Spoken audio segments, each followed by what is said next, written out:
So I'd just like to mention a few things here. It feels like our identities are being tempered as a consequence of what's going on in the planet. Our identities, our sense of self, our value systems, what's important to us, the difference between wealth and health, community, family, all the things that were something that we esteemed to becoming, all the things that we were programmed previous to what's been going on as a way of becoming successful, holding down a job, representing something in the world, to be seen as being successful. Whereas perhaps what was happening underneath was actually a deep struggle and challenging difficulties and striving for something that wasn't in our reach. And the motto generally is to strive and try harder and get another job, do another this, get another that. Fake it until you make it. And it's a shame that the world's become so materialistic and so based upon what car you drive and where you live and what you look like. And yet all of this is falling away and will continue to fall away in quite dramatic ways. So it's no surprise that people are going through a lot of difficulty and a lot of shock.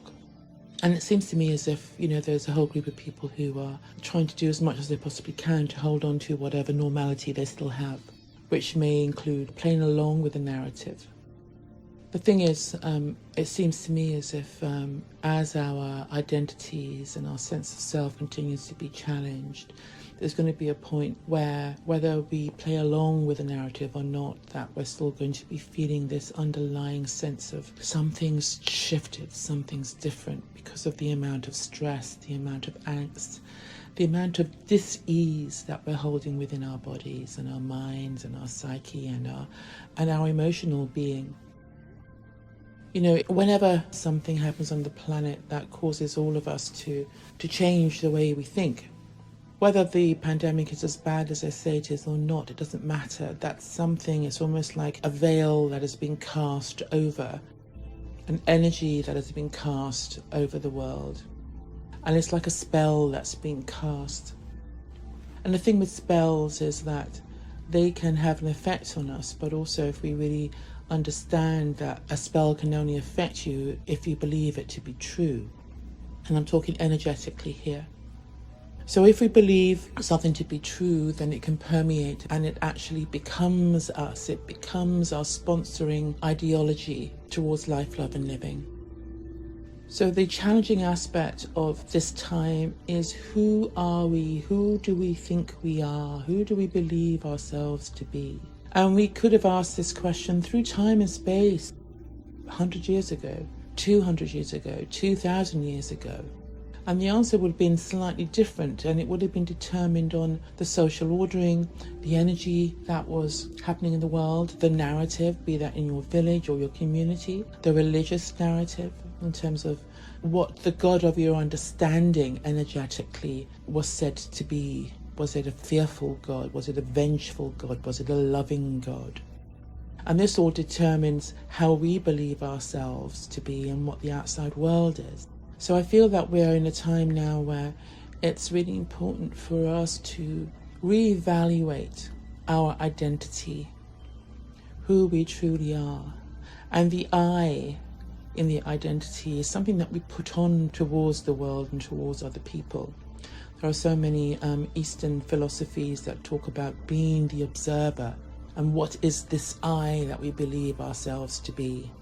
And that even with this I that we believe ourselves to be, there is the vaster, truer, far more real aspect of who we are that is observing that. Even if we are suffering, there's a part of us that is not suffering, that is observing that.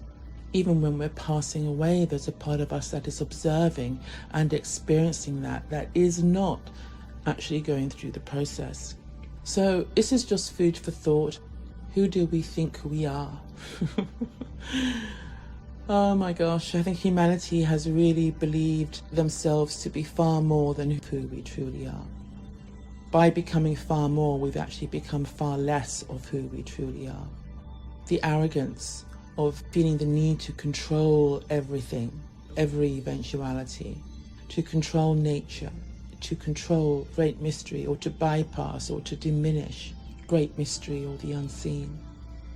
And I think that we're in a time now where the seen and the unseen worlds are coming together as one. And this is why there's this huge shift of who we believe ourselves to be.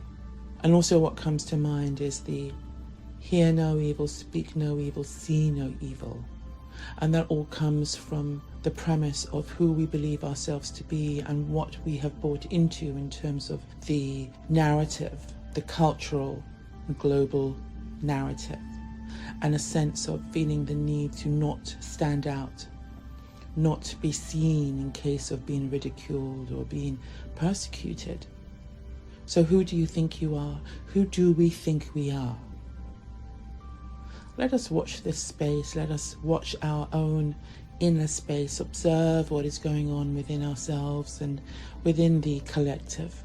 So this is just food for thought. I'm going to leave this with you with so much heartfelt love. I am Elena Ra. Be well, walk in beauty, walk in beauty.